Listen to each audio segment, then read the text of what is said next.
This is the Ring of Honor, a.k.a. Shane T, boy, the baddest champion you ever seen, boy. This is Mr. Anderson. This is good old JR Jim Ross, and you are listening. You're listening to Knockouts and 3 Counts. Cover! We got us a new world champion! That might be one of the craziest knockouts I've ever seen in my life. Knockouts and 3 Counts is the podcast, baby! They're the real deal, baby! Knockouts and 3 Counts starts now. Ooh, what up, no? This is Knockouts and 3 Counts, and it's almost time for me to ship out to Arizona, but we'll get to that in a little bit, because the question right now, J-Bone, is where is WrestleMania gonna be? And, you know, when this first happened, I was shocked that it happened. When the news broke that it was, they were pulling WrestleMania from NOLA, and I immediately thought Saudi. Now it looks like we might get what we've never seen in WrestleMania history, and that's WrestleMania in the same place 2 years in a row. I can only assume because of how much revenue it made for him, but I don't know. What are your thoughts on it being pulled from NOLA? Do you think it's Vegas? Do you think it's Saudi? Because I don't know. I just immediately thought Saudi because of all the shows they've been running there, number one. But number two, with Dana White and Turkey Al-Sheikh working together and that being the whole TKO thing, I just thought that it could be happening. But it's looking like Vegas, although there's been no I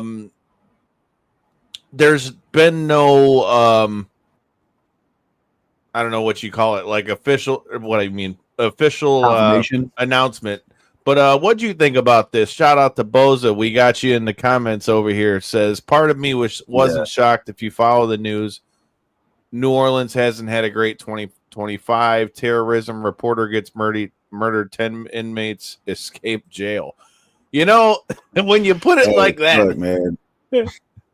New Orleans got a lot going on, bro. But no, I don't. You know, it's crazy because obviously we have no word on what happened, what's going on, reasoning, nothing. We know they're getting a WrestleMania in the future. We don't know when, but I feel like. But we do know they're getting money in the bank, though. They are getting money in the bank, but for them to pull WrestleMania like that, I mean, dude, WWE is very, very on point with their scheduling, their programming, everything. So we've never seen it just pulled.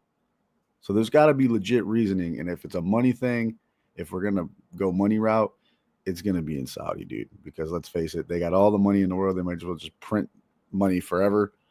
They can pull it off. And look, I'm just saying it makes The Rock a liar twice now. All right. He already said he was coming to Cody's soul. And then he also said that WrestleMania was going to be in New Orleans. Remember the big announcement on SmackDown? Rock, you're full of it, bro. So whatever. You're 0 for 2 on that one this year. But as far as it going back to Vegas, Kyle, I don't know, man. Look, I've seen a lot of people saying that Vegas was overpriced for everything. It was. I mean, I get it. They bring in money, and people are gonna pay, dude. Let's face it. They're not gonna have trouble. I mean, dude, I was there at WrestleMania this year, man. What up, boys? It was by far the most expensive WrestleMania I've ever been to. Like, there's not even an argument to be made. Like, straight up, it by far surpassed any of the ones that I've been to. And a lot of, you know, like Boza said in the comments, which if you guys are tuning in here, whether it's on YouTube, Millions, Bodyslam.net, or any of the other platforms, make sure you're following Knockouts and 3 Counts as well so you can keep up with the action. Please put your thoughts in the comments. But I just can't see it being a money thing. Because let's face it, WWE don't need money, dude. They're not falling apart. Yeah, they don't need money, but you mean to tell me they don't want to make money? I think they do, but they're not losing meals here, okay? No matter where WrestleMania goes, it's a global phenomenon. So it's gonna make their money. They're gonna make what they need to make no matter where it's at. That's a fact, but there's got to be a different reason from them just pulling, because we've never seen this. Besides COVID, WrestleMania has never been in sort of limbo as far as where it's going to be, right? We know that. And like I said, WWE being the global phenomenon they are, they've never had this happen. So it's got to be something with the building, 2, the city. Something had to be pulled for a certain situation. It's not just, oh, Vegas did so good, we should just go back. That ain't how it goes, dude. Especially after you've already announced it and planned it. I can't see that being a thing. Well, I mean, look at what Boza said in the comments, though. He said he gave a few good reasons to why you could want to do that. Number one, he said, they haven't had a good 2025. You had the terrorism, you got the reporter got murdered, you had 10 inmates escape the prison, and then on top of that, the one that makes more sense, saying that the Superdome's undergoing renovation and it wouldn't have been done in time for WrestleMania. Now that makes perfect. That one would make sense. That would make sense to me. That would make sense. So it would have to be that. I don't think it's unprecedented any way you look at it, but still. Yeah.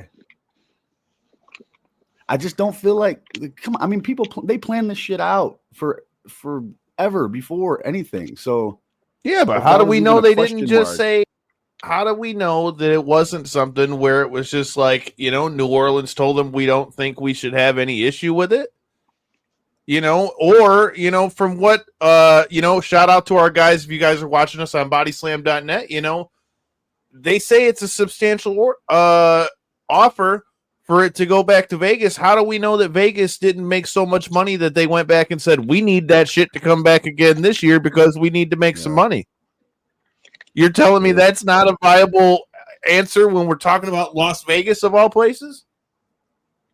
I just feel like if it's already announced, that was the big factor. You announced it. You had The Rock. No, I agree with you. I agree. It's wild because I've never seen shit like that. I don't think it just comes up where they're like, hey, I got this much money. I know you already announced, but we got X amount of dollars for it to come back this year. If anything, I think TKO, Triple H, and WWE, they just be like, all right, we got you next year then. You know what I mean? We already announced it. So if it's a money offer, dude, you got to throw the bank. And we know one person has the bank. That's the guy you mentioned earlier. So I really think WrestleMania is going to Saudi, dude. But since we started doing this, can you imagine how bad that would just piss people off, though, dude? Literally, since we started the live stream, I got my little feed queued up on here, and the trending thing is going back to Vegas now. So maybe it is what they're saying, though. Maybe it's the renovations, because to go back to Vegas, that's like an emergency situation, right? Hey, we need to come back. We did really well. We got this going on. Let's just go back to where it was before. Let's run it back one time. That's also historic. So hopefully they spill the beans on what it is and why it is. Well, I mean, they're going to have to, right? I mean, like you just said, it was already announced. You can't hide shit from wrestling internet fans nowadays. Well, no, of course not. But I mean, like you said, though, this is it's unprecedented that this would happen when it's already been announced. So, at the end of the day, if that's what it boils down to, and like it was a money thing, sure. Boza said people are okay with the Royal Rumble going to Saudi, and as Kyle said, I agree. If Saudi gets, dude. Hey, I'm just saying, bro. If they get WrestleMania, people are going to lose their fucking shit. Yes, I for one don't like the Royal Rumble being there, and that's just because the Royal Rumble for me is the number 2 event of the year, and these events are like they're global attractions for America. I'm sorry, but everybody comes from different countries to America to watch WrestleMania. Royal Rumble's growing. SummerSlam's growing, and I just don't. It's not like Kyle. I'm sorry, but you're not going to go, hey man, I'm headed out to Saudi for WrestleMania. I got credentialed for WrestleMania, knockouts and 3 counts, credentialed at the Royal Rumble in Saudi. It's not going to happen. You ain't making that 12-hour flight, dog. You know what I mean, though. Like Corey, you see, like this is going to cut everything, and Kyle, WrestleMania especially. You said it yourself. Everybody comes together in our space, in the podcast space, and the media space. Everybody comes together for WrestleMania, no matter where it's at in the States. It's not going to happen in Saudi, dude. No, you it's can't. Not gonna you happen. Can't have all the local indie promotions and stuff all putting on fights. Corey You can't just have hit on all what the- I was going to say. The you thing can't is, have the WrestleMania Wale weekend Manias, you can't itself have, has become It's WrestleMania weekend itself has become weak. Even WrestleMania Yeah, week the has whole become week. such a big Yeah. thing that like that would do damage to not just WWE but the Indies and NXT. I mean, I guess not necessarily NXT, but like the Indies would take a big hit because now, I mean, like you said, there's events on events on events, and I just, me personally, It's a gathering of wrestling community is what it is, and that you can't do that in another country like that. That's just not, you're not capable. So I think if that's the case, not that we're not going to watch WrestleMania, but it's a crippling hit for everybody else if it goes to Saudi. yeah, I don't know, man. I'm just saying I could have. It was a viable option with the whole like a viable thing that I just like off rip. I thought that with the Turkey Al Sheik thing, man, and the TKO boxing and all the stuff that's been going on, I thought it could be an option, but the Vegas one, I could definitely see that though. With what they're saying with the Superdome, and like we already have talked about on the show since we were there, ring the bell. If you don't get your ring the bell shirt, go get you a ring the bell shirt. But you know, it was by far the most expensive I've ever been to. So that tells you that they probably made dumbass amounts of money. And when I saw what, well, put it this way, dude. I mean, when you can look at, I paid $487 for my ticket for night one. The guy who was sitting behind me paid $5,000. So you figure how many of those people were. Now, does that mean what up? No. Rob Williams, we're just talking about what up, the Bob Culture Podcast. I appreciate you for having me in the Daria Baronato, formerly known as Sonia Deville press conference for Invicta FC. Shout out to Invicta having us. You can check that out on our YouTube channel. Check out Bob Culture Podcast as well. Rob, what do you think about this WrestleMania thing, dude? What do you guys think? I'm already 200 deep, right? Do I go for 4 or what are we doing here? You know, of course, hell yeah, keep it going. Keep it going. All right, 400 people spent $40,000 to sit front row. They had VIP packages where you sit on the stage design. That I saw that, so I thought that makes sense that some of those were paid for because I know a lot of the influencers that were there were sitting on the stage this year. But 40 racks, 20 racks, Jesus Christ. I mean, motherfuckers, they come out of pocket, man. They want no way though. Like that's like they want them experience. That's like a year's worth of money, dude. Like no way. To the average person, it absolutely is. To somebody that's willing to, some Bitcoin, person that's been investing or something, like that. But then that shit doesn't matter to them, but the problem is, dude. And shout out to Big Swole. Big Swole was saying this earlier,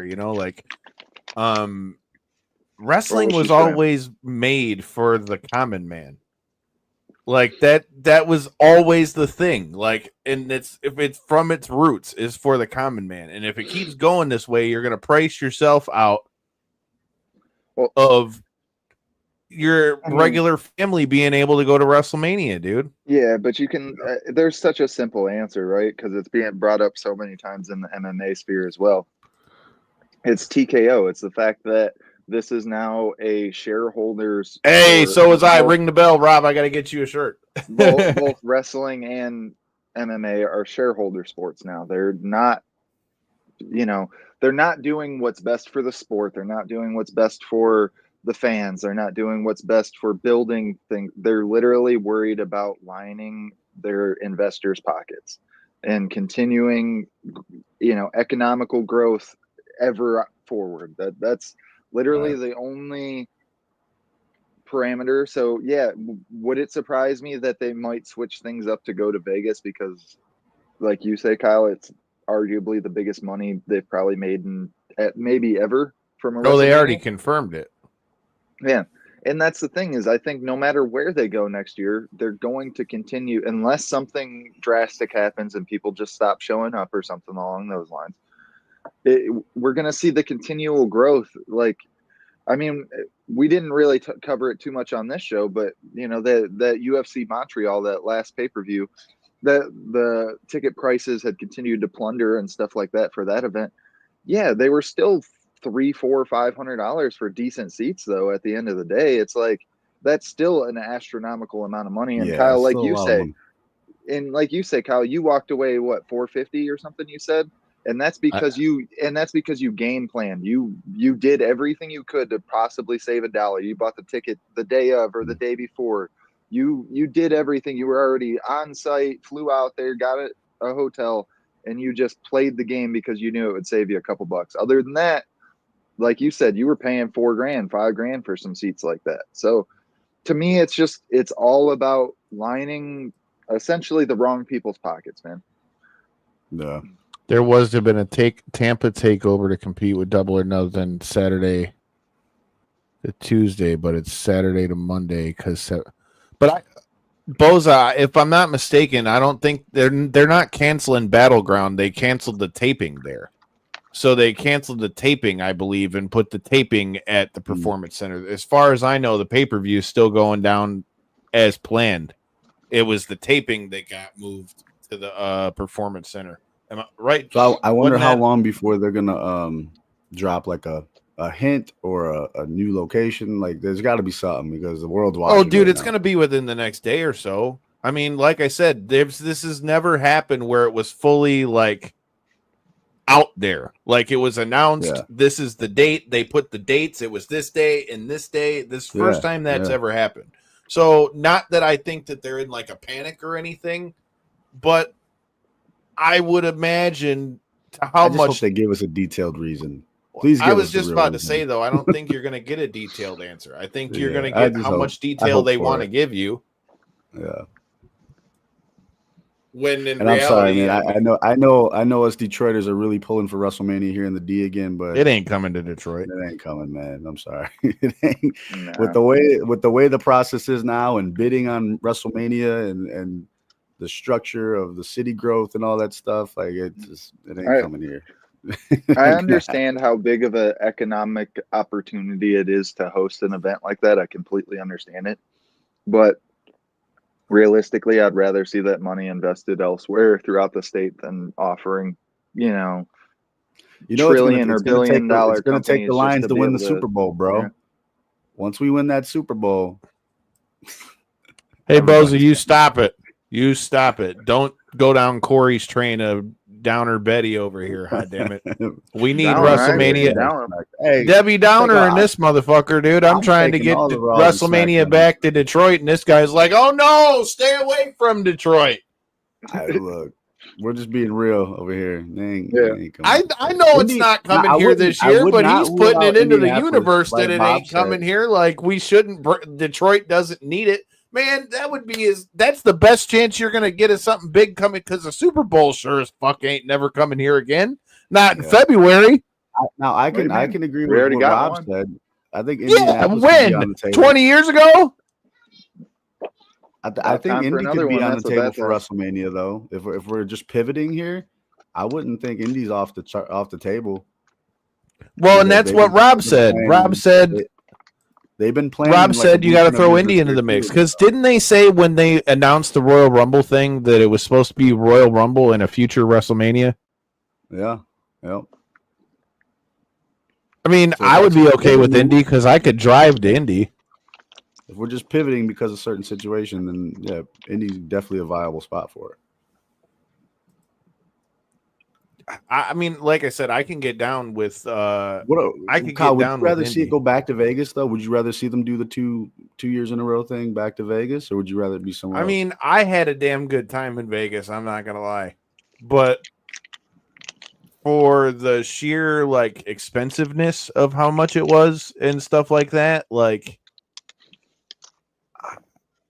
I mean, plus I like going to different places. I mean, I could totally understand why they do it there because there's a lot of different places for them to do that, and then like to do the stuff that's around it.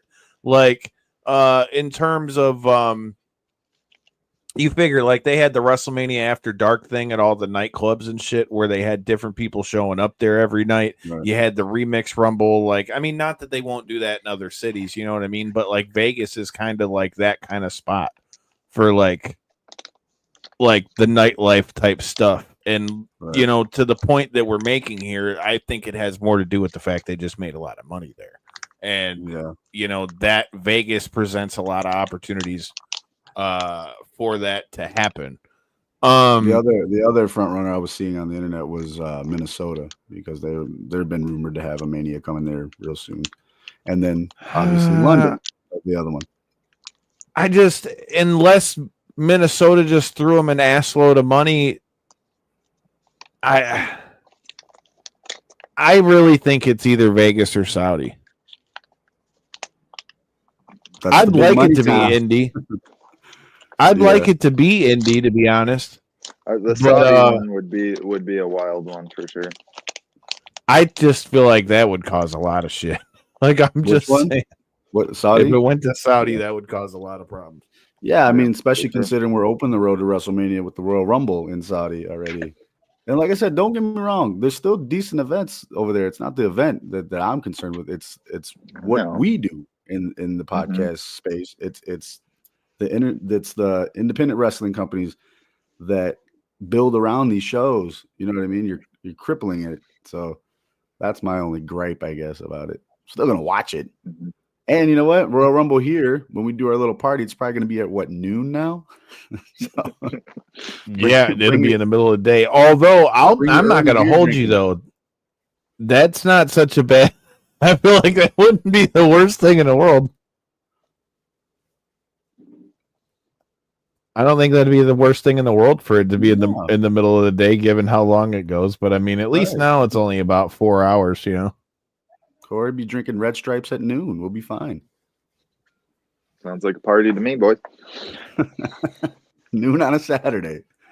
Hey. Brunch beers. Hey. Well, let's talk about, since we've talked about WrestleMania, our thoughts on where it goes, all that kind of stuff. Let's talk about what WWE does have in store this weekend, and the fact that, dude, we've got so much shit that's going on this weekend. You have a lot.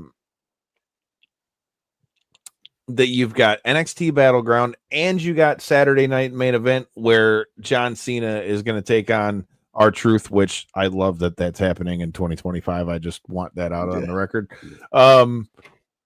But, dude, I love the Saturday Night Main Event that have been coming back around, but they're doing that. It's like, how much of this do you think, to be honest, is because it's Memorial Day, and how much of it do you think is because, like, do you think any of it had to do with the fact they knew AEW was doing Double or Nothing?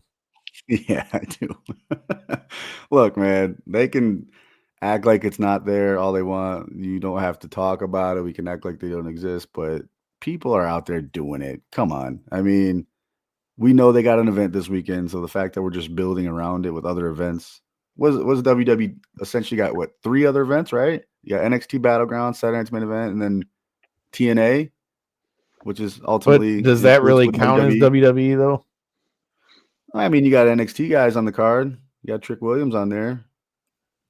So I mean, they're a partner. I would count it. There you go. Hell yeah, they moved. He said they moved Battleground up a few weeks, and they're starting at 8 o'clock. He goes, that's clearly a shot. I said, we don't have to talk about it. We don't have to act like it's a thing, but we know it is a thing. And yeah, it ain't a thing, but it's a thing. It's a thing. You know what I mean? It's a thing. At the end of the day, know, just like old Rowdy Piper. Shout out to Homage if you want to get you one of these dope ass shirts. But just when they think they got the answers, I start changing the questions. You know, I am looking forward to it. Which one do you want to jump into first? Battleground or Saturday Night's Main Event? Let's do Saturday Night's Main Event first. Nostalgia. Right, what do you want to hit first? First of all, I love the nostalgic factor of Saturday Night's Main Event because it makes me feel like I'm a kid again. Back in my day when when we were watching Channel 4. It's cool. They got the original theme. They got the original look for Saturday night's main event. I dig that stuff. But for me, man, it's the tag team match. Braun Breaker, Seth Rollins versus CM Punk, and Sami Zayn. That's going to be huge, and that has huge implications on the future going forward because I think we might get the third man on Saturday. I really think we might. Third man. Speaking of who's the third man, shout out to our guy Mark Ramondi in his new book on who's the third man, talking about the history of NWO and wrestling. Hopefully going to talk about that on the show soon too. Check that out now wherever you get books. Shout out to Simon and Schuster and all them as well. But you said you want to start with Saturday night's main event. So first of all, the fact that Logan Paul is getting a world title shot. How do we feel about that? Whatever. He ain't going to win. We all know that. Look, I hope not. I think Logan may be a world champion. Oh, I think he could be at some point. I mean, if I'm really being honest, like he's caught on to it real good, but I don't want to see him be the one to take it off the chick. It's not here and it's not yet, but whatever. It's cool. Hey, Logan's done his thing. You can't take anything away from him, dude. You can hate his name, you can hate, how he acts, all that stuff, but the fact is he's been a great wrestler and he's done a lot eye-wise for the company. So put him on NBC for a title. I don't think there's anything wrong with it. He's not going to win. It's going to be real close. We might even think he's going to win. He ain't going to win. No. Dirty backhanded champion. That's what he's going to be. Yeah. Saturday. He said, can I be honest? Don't want to start anything, but I'm worried he is. Logan is a social media personality, and they want to get clicks. Plus, it felt like they were teasing Gunther could be face. Yeah, I mean, it ain't out of the realm of reality. Nothing is at this point, but I don't think it's happening yet. And I do think he will be the champ. I think he may even win the Money in the Bank this year, to be honest. But I don't think it's going to be this particular Saturday. That's all I'm saying.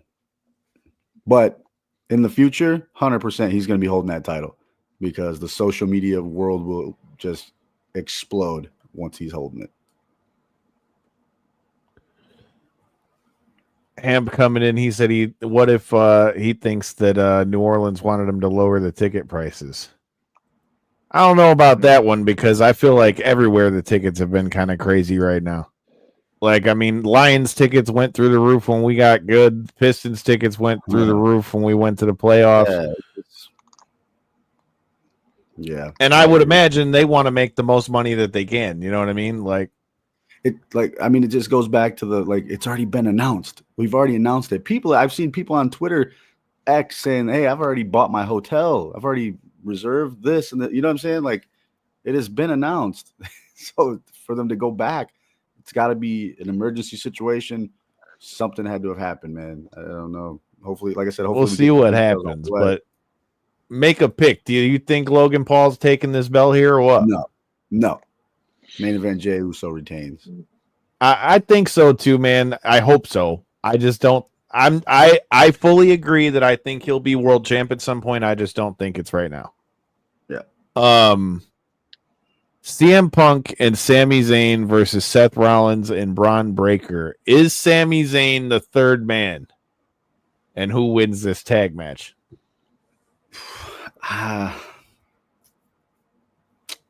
I don't think Braun Breaker and Seth Rollins are losing this tag match. I think it's too early for them to take a loss like that because we're still building up that whole, power group. But yeah, I think it could be Sammy this weekend because it's one of those situations where if you can't beat him, join him, right? And Sammy, that pretty much happened. Remember, it happened with the Bloodline, kind of. He really struggled with getting through that phase of the Bloodline, and eventually he just joined him. So kind of rewriting that story here. But I don't know, as far as like the CM Punk side of it, it just makes him a bigger baby face. We're just furthering the story with him and Seth, which is ultimately going to lead to probably SummerSlam, a big payoff at SummerSlam. But if it's not Sammy, and I bet we've touched on this a million times, I really hope if there's going to be a third man, I really want it to be Bronson Reed, dude. That's just who I want to put in that spot. He says he sees Roman returning. That's interesting. That'd be cool. I did read that he's not supposed to return until like somewhere near SummerSlam though. Man, that's what I hate about wrestling in 2025. Even though I love the fact that we're able to report on it and stuff, man, I miss the days where you just didn't know what the fuck was going to happen. Surprises, bro. Yeah, dude, got to hit you. What's We going ain't good? that lucky anymore. But all right, I agree with you. I think Heyman family wins this one. You've got we'll do that last. You got Damian Priest versus Drew McIntyre inside a steel cage. I think that match is going to be fucking dope. Yeah. They're going to beat the dog shit out of each other. First of all, like if Drew's match at WrestleMania, Drew versus Priest at WrestleMania is any like thing of what we're going to get. And this is supposed to be the grand finale in a cage. They're going to beat the shit out of each other. They're probably both going to be bleeding. Someone's definitely getting their lip split in this one. Yeah.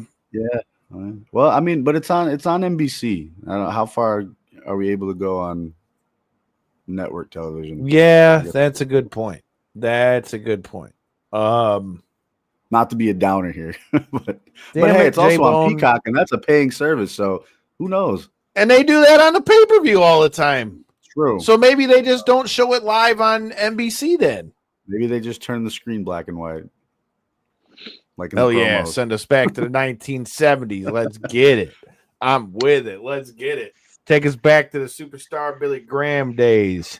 Rest in peace to Superstar. All right. Yeah, man. I feel like Damian Priest is winning this one. I feel like this is going to be like the exclamation point on it. But I just don't. Where does Drew go after that is my thing, you know? Yeah.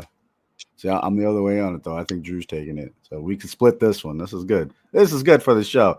I think Drew's going to win it. And I think but it's got to happen in like very like rough fashion, dude. I don't want to cheat. Dude, they got to beat the shit out of each other. Come on now. I just want it to be an all-out brawl, and I want somehow Drew to just make the cut. I don't see how it can't be. If it's not, it's going to suck. Yeah.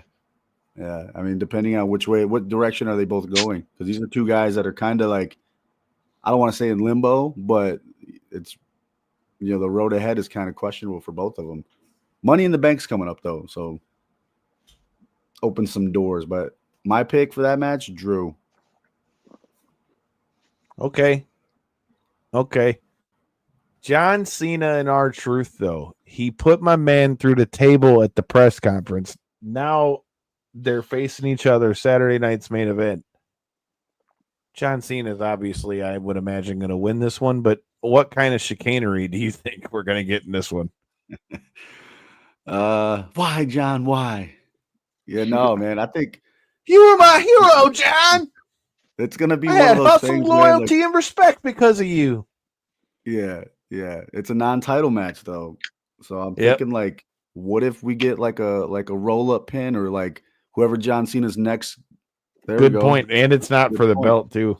What if we get John Cena's next challenger to cause some fuckery in there and Truth somehow escapes with a victory over John Cena? You know what I mean? Because you get the victory now over John Cena on the farewell tour, that's going to make a pissed off John Cena, and he's going to come back with some heat, dude. Have Joe Hendry come out and fuck him up. I mean, it's a good segue into who's going to be the next contender, right? Look, all you got to do, have Joe Hendry and R-Truth have like a mini concert in the middle of the match. And then, I don't know, somehow Joe Hendry smokes him with his guitar. Yeah. If we get a fifth match, what will it be? My gut tells me it's a women's match, probably Zelina. I would like that. Run that. Please do that. Zelina versus Chelsea Green in a rematch for the U.S. title. Please run that. I'm down Kyle, with that. So tell me if you're against this little thing. Money in the Bank's in what, 2 weeks from Saturday, right? One thing we wouldn't have to build up is if which you can check out our party with Potters of Destiny at DraftKings Sports. You need to be in the building. It's a damn good time. Shout out to Ant and Ken. Go ahead. it's not. It's you don't need a lot of time to build a rematch of Randy Orton and John Cena one more time, because Randy could get his little get back on causing John the match on Saturday, ultimately run it back one more time, Money in the Bank. Only reason I think it might not happen is because they already showed the whole like final match, final time, biggest rivalry of all time, last time. I mean, You know what it's I mean? pro wrestling. Yeah, I mean, I guess anything can happen.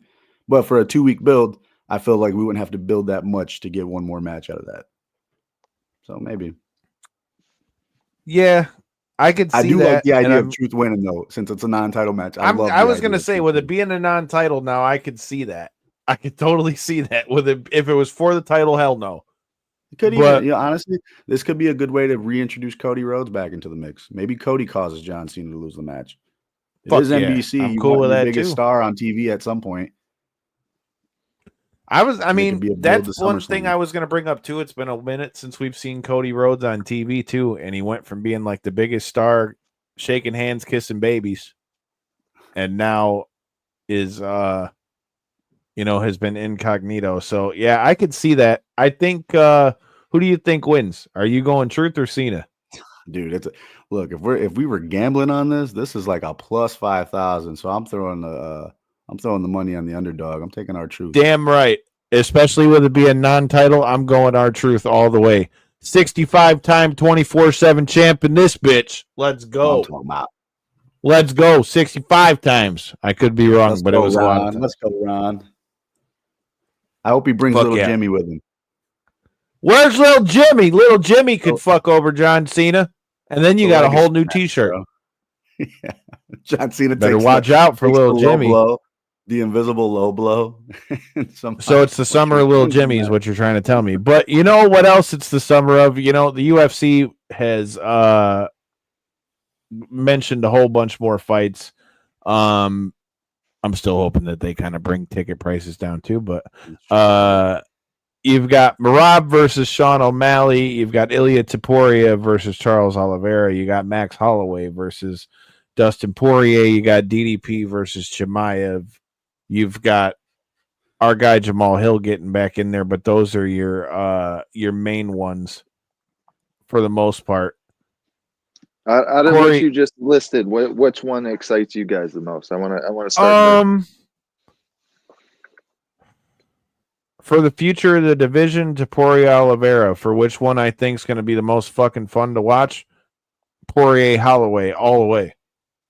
Okay, yeah, that's probably entertainment value. Hard to argue with. What Entertainment value, bro. They're gonna and it's Poirier's last fight, dude. They're beating the fuck out of each other. All right, you could essentially flip a coin for all these fights and just whatever land on. These are all some banger fights. But I'll tell you what though, I am interested to see how Hamzat does against DDP, because it's one of those fights. It's like questionable. You know what I mean? Like how's he gonna do this? How will he do this? How will DDP react to this? So that's how I feel about Oliveira and Topuria. Yeah, I mean, both of which are good fights to that's why I've heard a lot of the rumblings that on Twitter and such that the UFC is back, like they finally made some bomb matchups. We got a summer of good fights and stuff, and part of me agrees. These main events that we got on a couple cards coming up are pretty good. To me, I also agree with you, J-Bone, though. That DDP versus Hamzat fight is such a question mark for me. We've seen what Hamzat's been able to do. He's just rolled through the likes of Whitaker in half a round. And it's just it's always unprecedented. You don't expect going into it that oh man, has the chance of just steam. But then he does it and you're like, how the hell did he actually do that against, X, Y, or Z? Is he going to be able to do that against DDP, who also is one of those guys that's I didn't think maybe I didn't think he'd get it this far, multiple title defenses, looking right. If he can be Hamzat, he truly is looking like the best in the division. There's no questioning it at that point. And it's just that's why that stylistic matchup, I guess, intrigues me the most. I also really, not that it's announced yet, but that what Jack Della Maddalena was able to do in that title victory surprised the shit out of me. So to see Islam move up and essentially bring that same type of style, I'm assuming a lot more pressure with it throughout that fight, because Bilal wasn't necessarily the pressuring one in that one. But that matchup really intrigues me as well. To your point, Kyle, I think the Ilia one, I think we've seen Oliveira lose, I don't want to say too many times, but we've seen him lose, where a lot of these other matchups, they're like, we haven't seen these guys put in these spots, like Jack's on like a 8-fight win streak since entering the UFC. Islam's lost once, like super early in his career. It's like the Kamzat steamrolling everybody, DDP just outliving expectations. I feel like there's some real good matchups. There's some real good, like, what's going to happen conversations that can be had, of course, through all that. But it's like, when that day actually comes and they're actually in the ring and fighting, man, any of those matchups, I mean, there's going to be that heart pounding feeling again of like, oh man, this is real. And the UFC has been needing that for a while. Big fight feels, man. That's what I call that. Yeah. Big fight feels, and we need that. Yeah, man.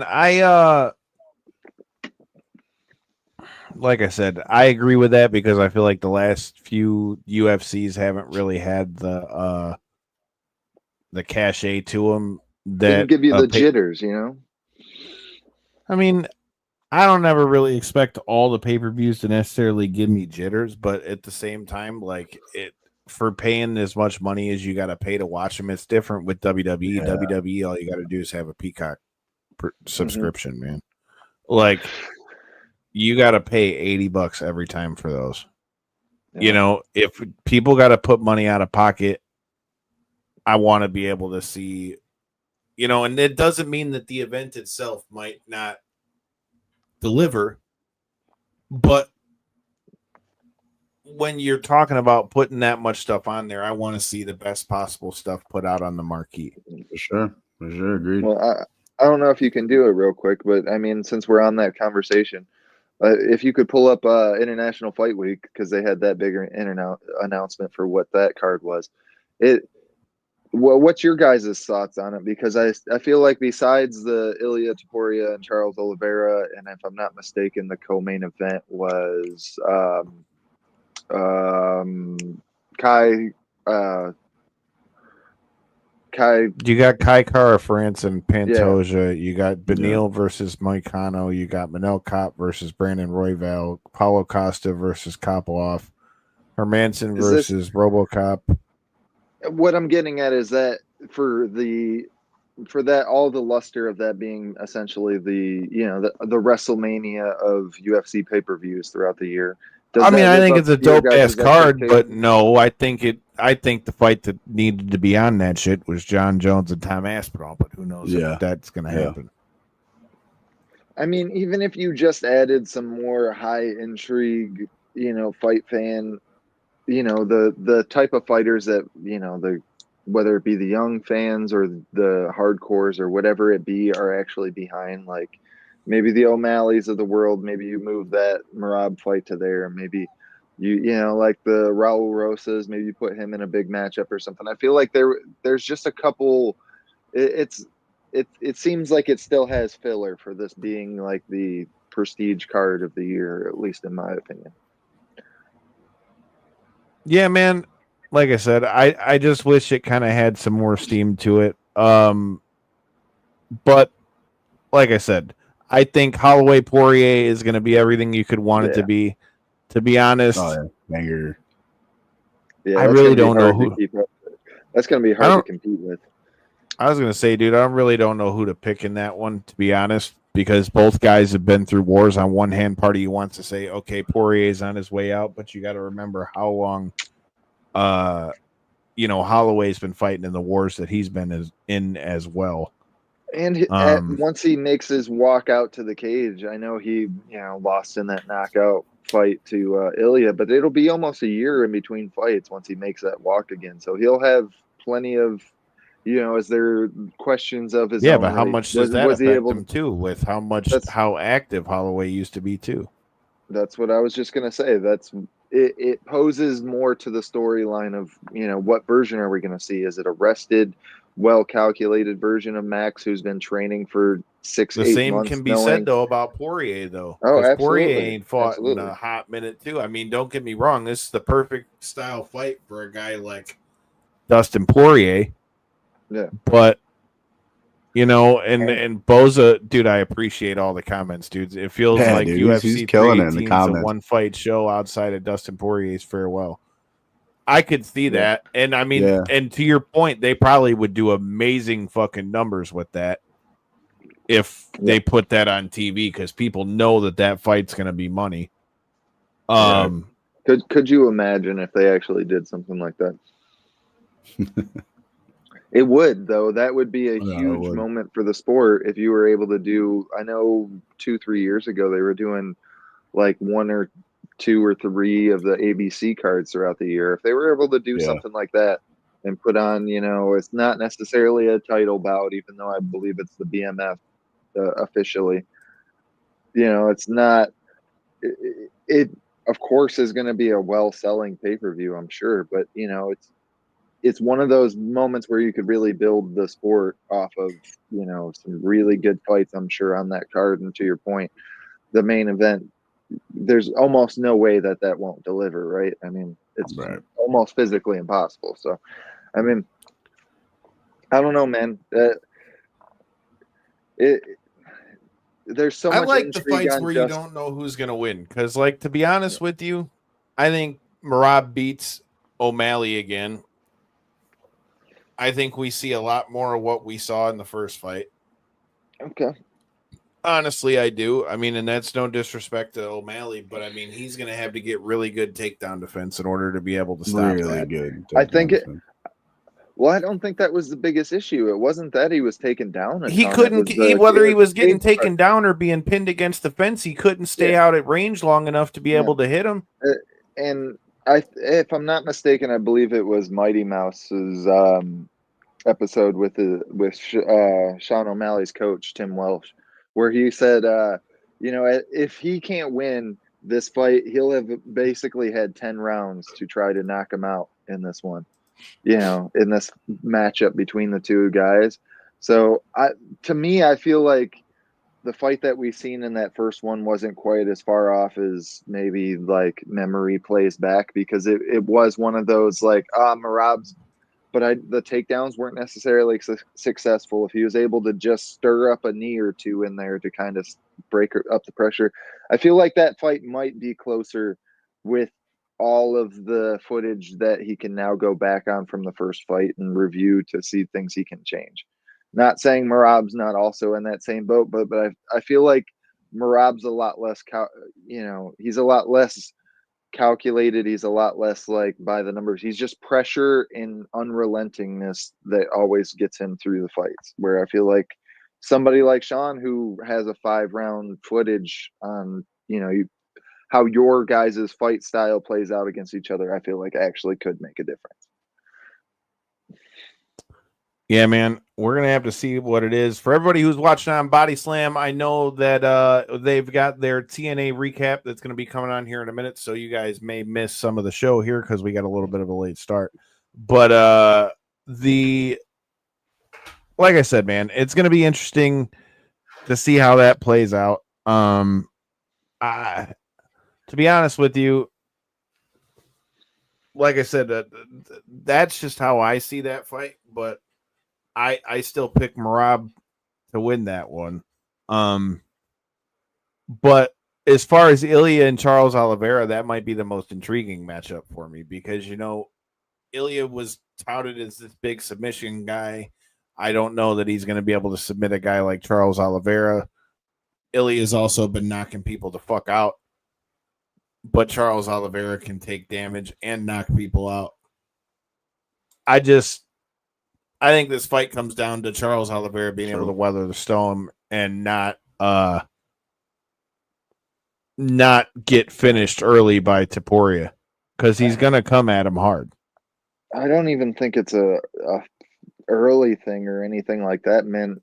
What Topuria was able to do to Max Holloway in that fight surprised the shit out of me. Max Holloway being one of these clean, crisp boxers who's able to maintain range and not really get himself in hurt too often in fights. Never knocked down, never knocked out. All of a sudden, not only does he get knocked down, he gets knocked the fuck out. He got knocked out hard. You know, like Ilia Topuria is one of those guys who he's able to work against people's styles. He's able to maintain the range that he wants. He's able to I think the biggest part of his game and why he's so successful at all these knockouts that you're talking about, Kyle, is he constantly is setting up feints on people.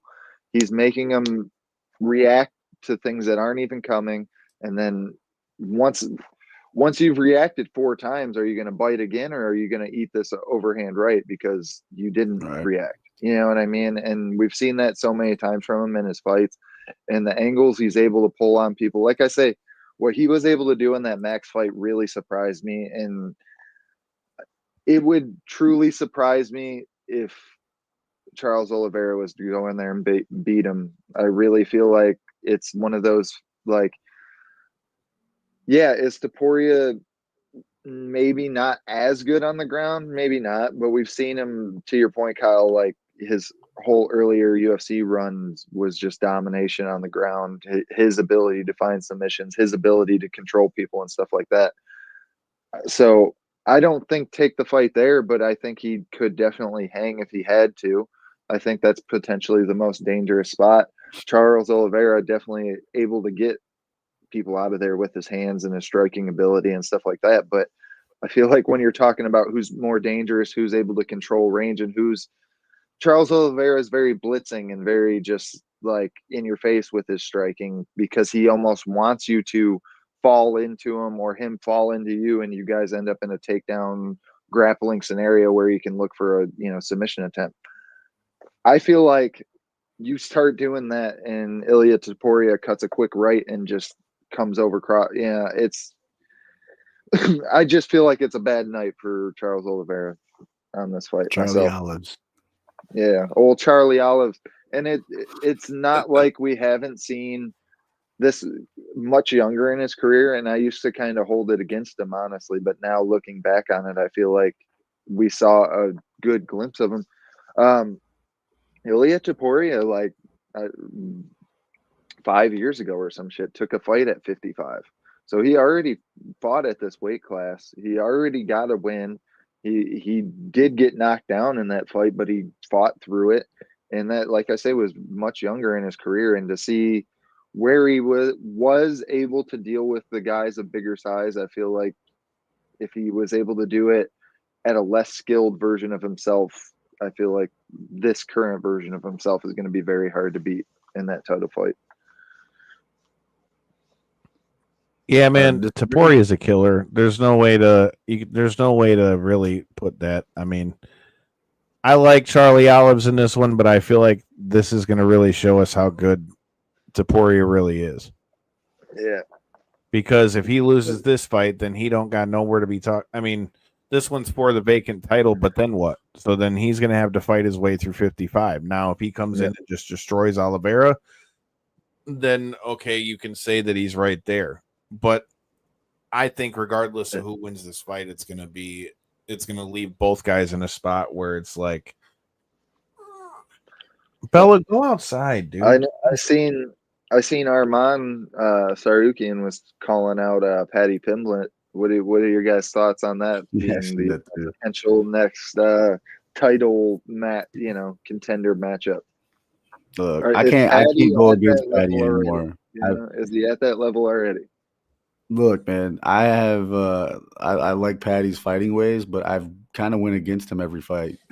I can't do it anymore, dude. I'm gonna lose my house. I'm not betting on him. Jeez, bro. That's got to be the hardest. If that ends up, of course, being made, that's got to be the hardest matchup possible for him, though. I mean, Arman's just looked like one of those guys.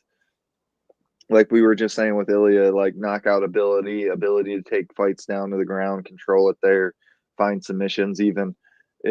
So Yeah, sign me up because I do think it would be a super fun matchup. And if your star guy loses to somebody like Sarukian, it's not the end of the world. But I mean, not a bad call out, honestly. When I first heard it, I was like, that's a little crazy. But then I was like, I guess he is at that point now. And talking star level, that's probably the biggest one you're going to get.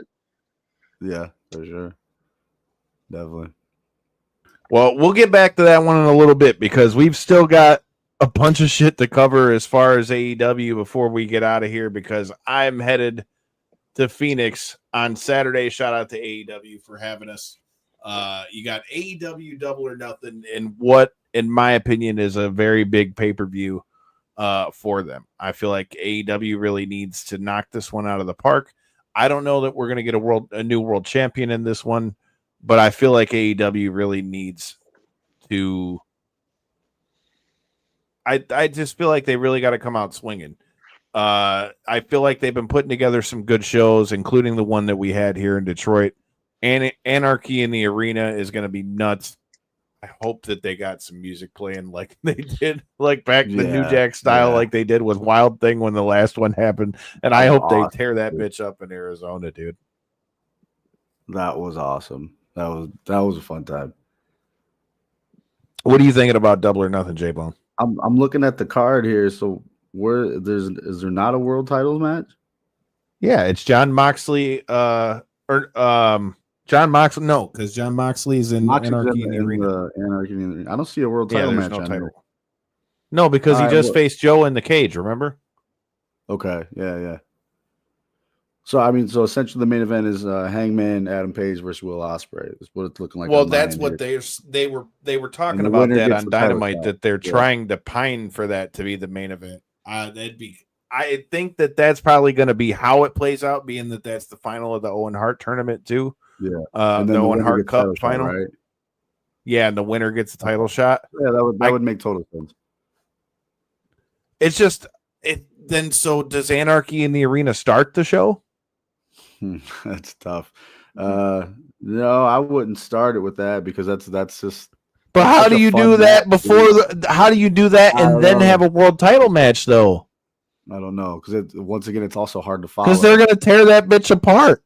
Yeah, they were. Yeah. I mean, that's the whole point of that match. Maybe we open the show with Hangman versus Will Ospreay. I wouldn't be opposed to that. Just as important. You know I could see that, but after they cut that promo about it being the main event, I don't know. He goes, I think it would co-main event. There's a possibility that we may get a winner and Hangman may not get a winner and Hangman versus Will. I can see John being paranoid and wanting both taken out. I could see that. Yeah, I could see that. I could see that with the paranoid thing. I honestly think that Darby Allin's the guy to take the belt off him, to be honest. Especially with him just climbing Mount Everest and all that shit. Crazy bastard. That guy's nuts. I mean, we've known that for a long time now, but I mean, I don't know if he's just crazy or just no fear or what, but geez, dude. Yeah, didn't he do like I thought I seen a video of him doing a skateboard, like a kickflip up there or something, like on the top of Mount Everest or something like that. How do you think this is playing out? What match do you think is going where? And since we already talked about Hangman and Will Ospreay, who do you got as the winner? Plus, I just want to say before we say anything, the promos that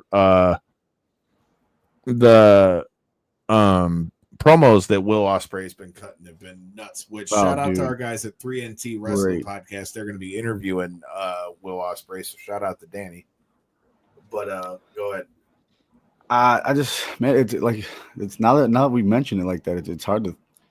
I would do Anarchy in the Arena first, and then Hangman versus Ospreay. But if I'm picking a winner here, man, I'm gonna say Ospreay. I've essentially seen enough of Hangman and going for the world title. I think for now, not saying he can't get back there, but I'm down to see Ospreay and Moxley go at it for the title, man. I think that's huge, big implications for the company too. But I would put that as the main event. It's the closest thing to a world title match, right? You're vying for a world title match, so let that go on last. But I'm taking Will Ospreay in that one. Chalk it up. Yeah, man. I think Will Ospreay's. I think Will Ospreay is the one for that, dude. I think that's how it's gonna go. Quite frankly, I mean, I don't really know how else to kind of put it, but I don't know, man. I'm a Ospreay guy, but I like Hangman too. Yeah. Like, I mean, it's good that they match get you is like gonna be that. badass. Like, don't get it twisted. This badass. match is gonna be badass, but I like them both. But I just fuck it. I gotta go Ospreay, dude. I think it's gonna be Ospreay, but Hangman's been coming back around, and dude, that promo that they cut on Wednesday was badass, dude. Yes, like that was badass. That was grade A shit. That's the type of shit that you want to see when you're a wrestling fan. You know what I mean? Yeah. All right.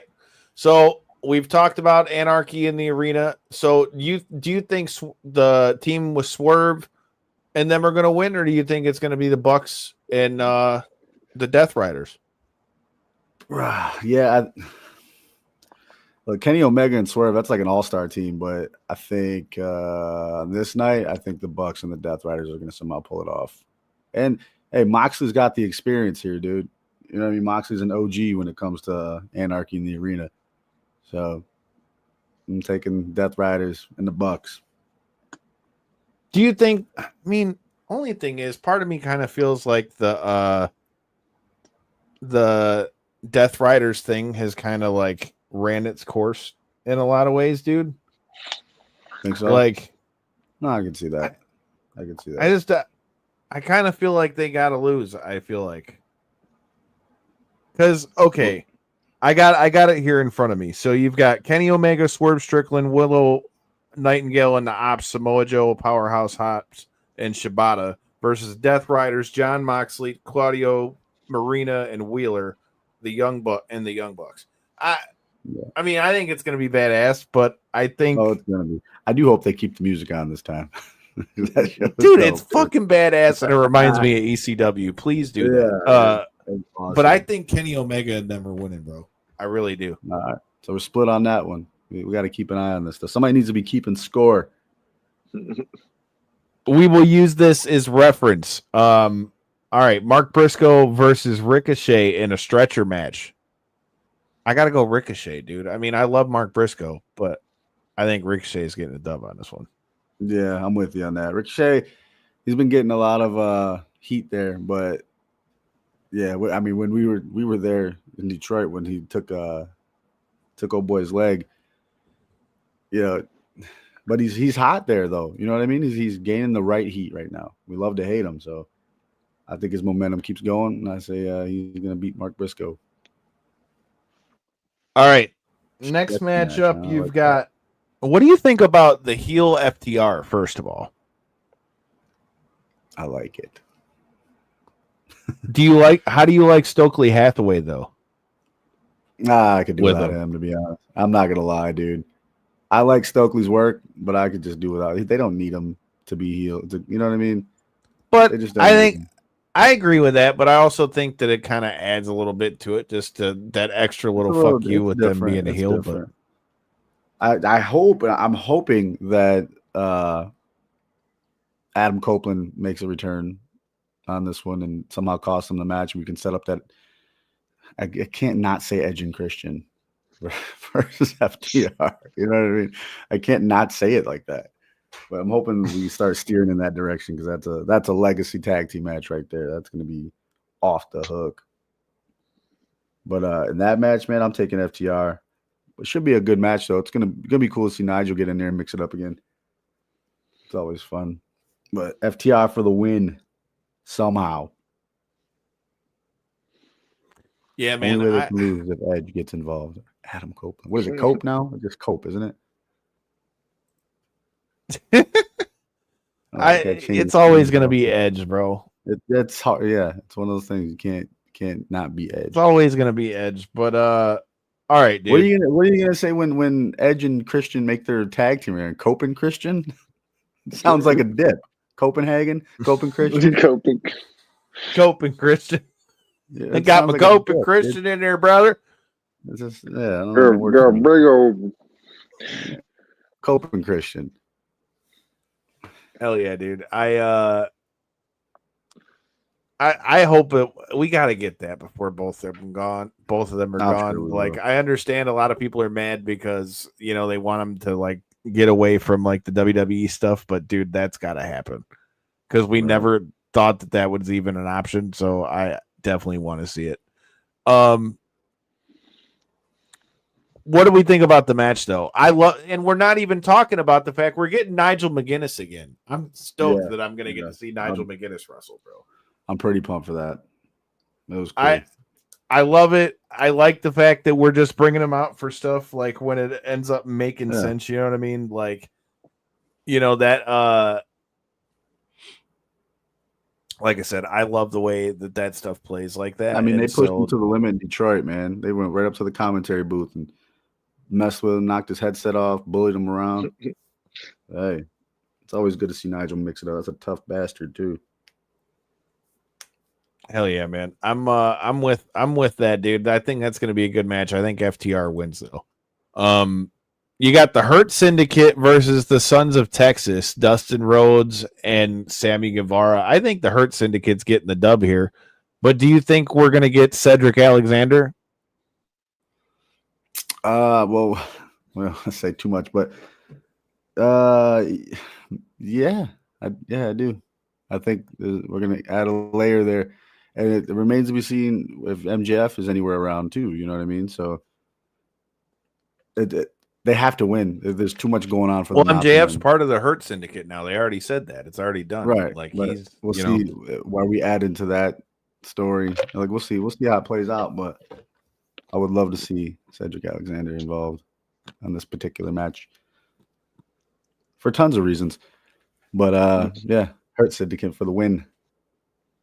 Yeah, I'm with that, dude. I think it is too. I like the story though with them and MJF. I didn't expect it, but it's like he's so like out of left field with them that it works. But like he's the Owen Hart dude in the Nation of Domination. You know what I mean? We're revisiting that story. Owen Hart in the Nation.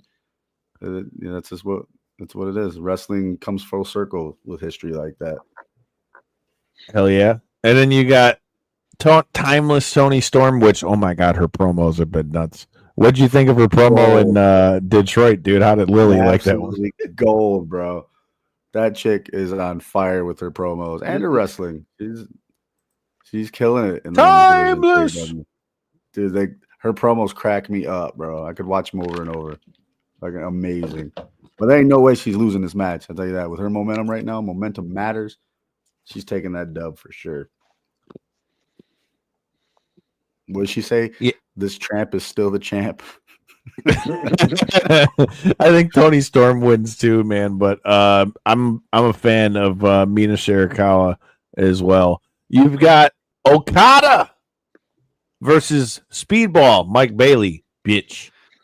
That's my sleeper match of the night, dude. That's gonna be badass. That is gonna be a banger. And shout out to Speedball because we watched the growth of that guy for years now.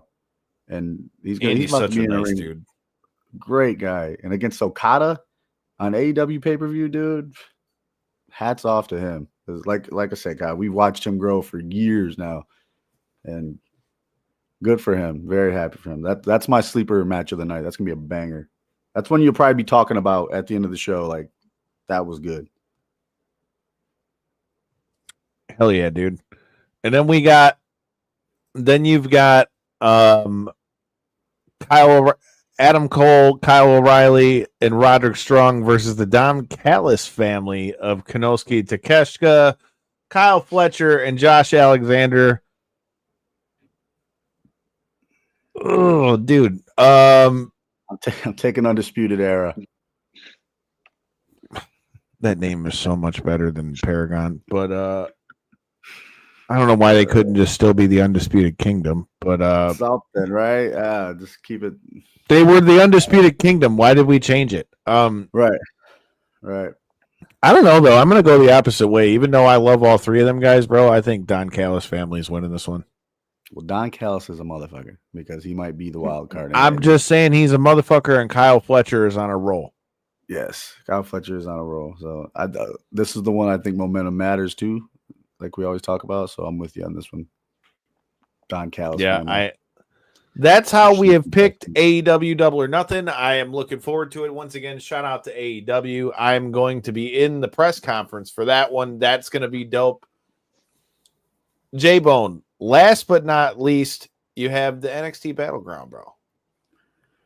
Jeez, there's so much wrestling this weekend. Holy cow. You're not kidding, man. How are we going to cook all these hamburgers? I got so many hamburgers to cook.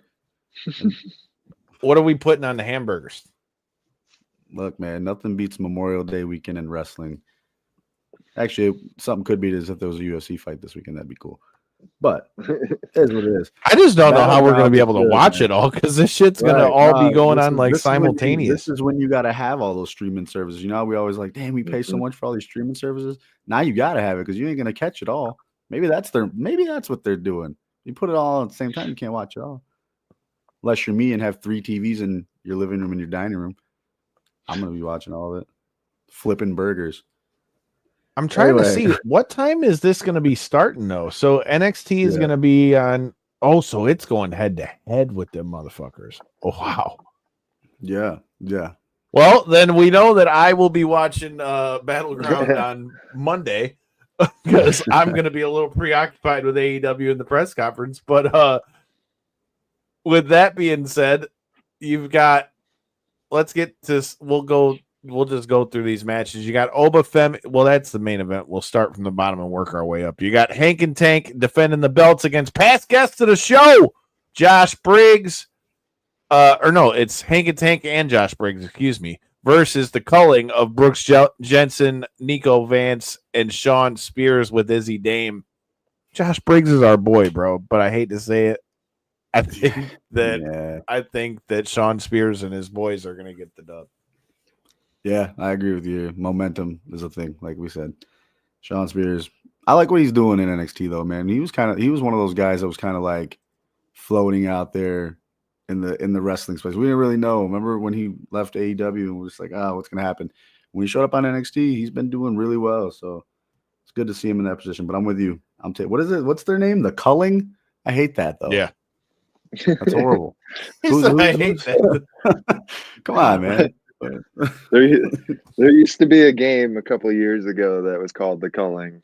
So as soon as I heard that, it reminded me of this. Yeah, very low budget game. For anybody out there that's scoured those free games on the list, it was on there for a couple of years. It wasn't terrible, but as soon as you said the name, I was like, I remember putting some hours in that. That was I don't know. It just sounds like something that you don't want in your search history or something. You know what I mean? I don't know. I'm just J-Bone be searching up cults when he's not on the show. You didn't know I'm a cult leader? He didn't deny it either, but let's get that. Look, man, let's ride the wave. And who do you got? Sol Ruka or Kalani Jordan? You know, she was a Michigan State product. Yeah, I'm gonna go Sol Ruka on this one. Yeah, me too. I think they further push Kalani heel, though. I do too. Agreed. Yeah, I think she continues to go heel. All right, this match, shout out to Will Ferrell of Women's Wrestling Talk. Shout out to our guy Ant of Potters of Destiny, who will be with us at the party for Money in the Bank with our homies from Potters of Destiny. Tony D'Angelo versus Stacks. That's a fun one, dude. The build up for this and the it's whole been dope. The old school Godfather videos and shit. This whole story has been great. Love it. Yeah. I'm a feel mafia like guy. Stacks needs the dub on this one, bro. But like,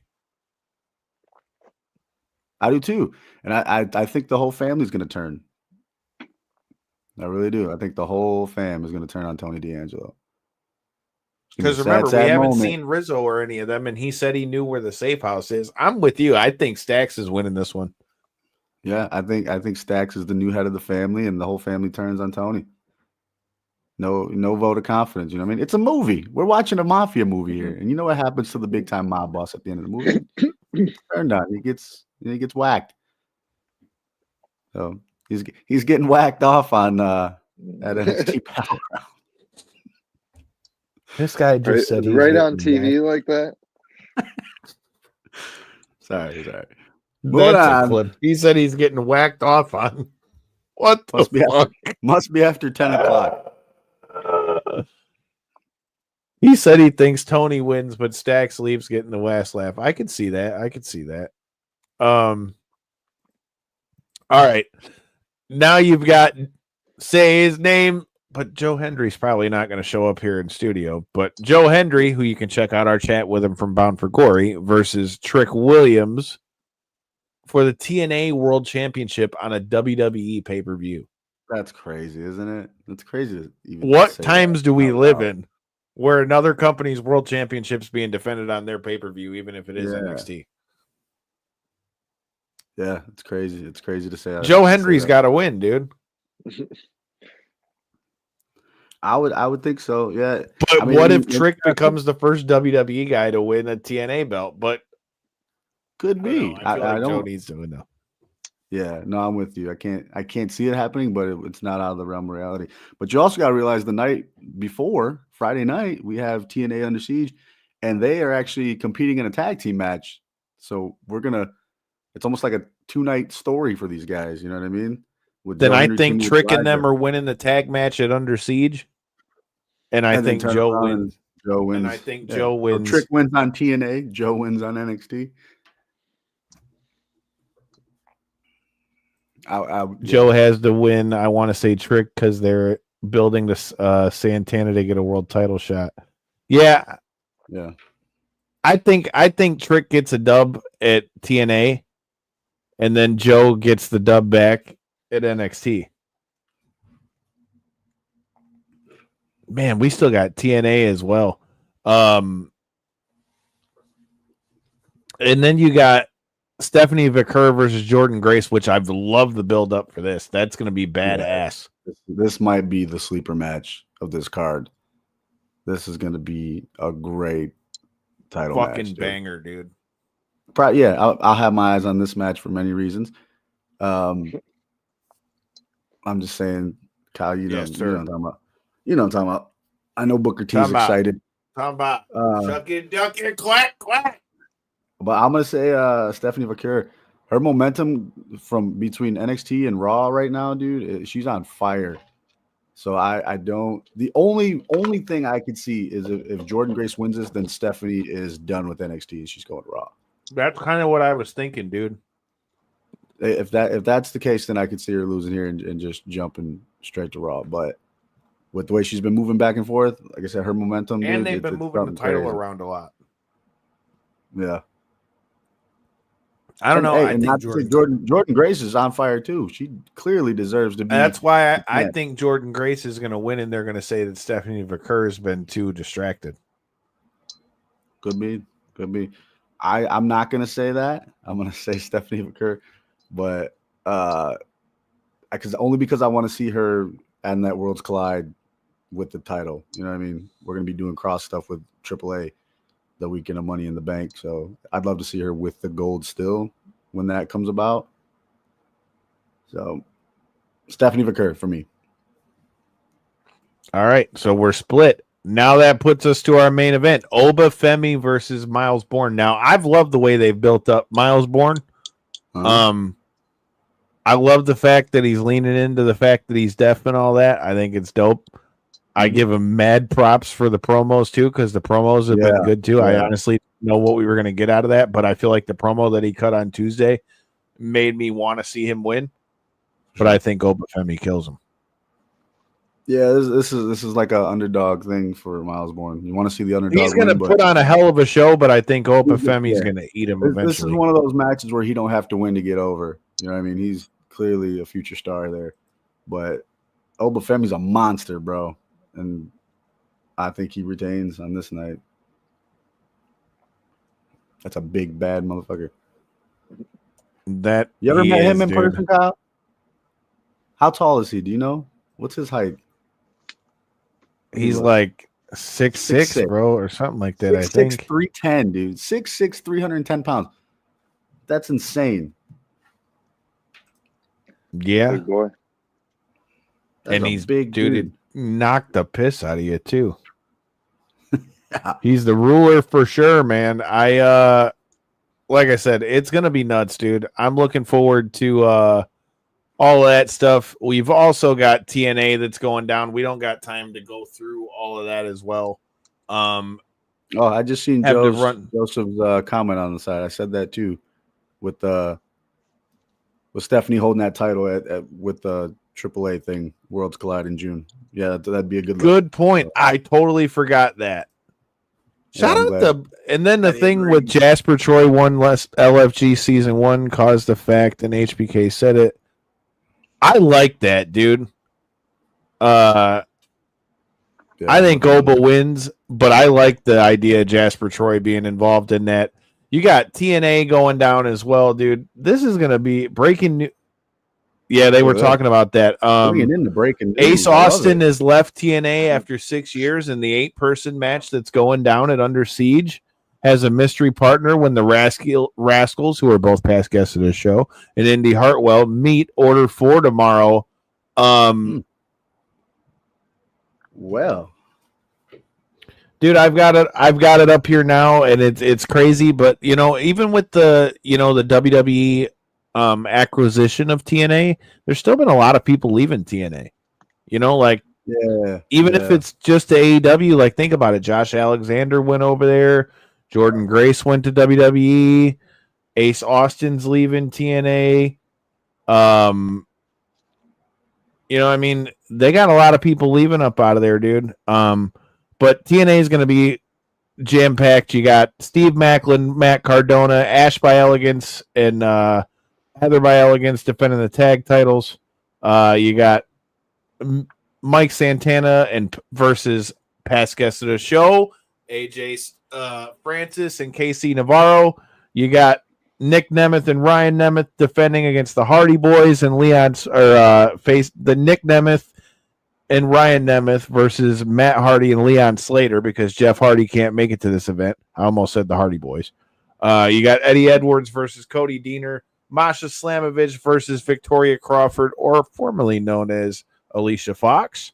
And then, like we said, you've got Joe Hendry and Elijah versus Trick Williams and Frankie Kazarian. Dude, wrestling and fights aplenty. It is fight season in this motherfucker. I am looking forward to getting my ass to Arizona. It's going to be good times. J-Bone, before I get out of here, is there anything that I need to ask in the press conference? Aside from the Waffle House when is all of you guys coming on knockouts and 3 counts? Damn it. All of you. The whole squad. That's the question AEW. The whole squad. Line them up. Line them up. All. We want all of them. Both of them. All of them. All of them. Who are you looking to get an interview with? All of them. All of them. All of them. I want all the ladies, all the guys. I want them all. All. Yeah.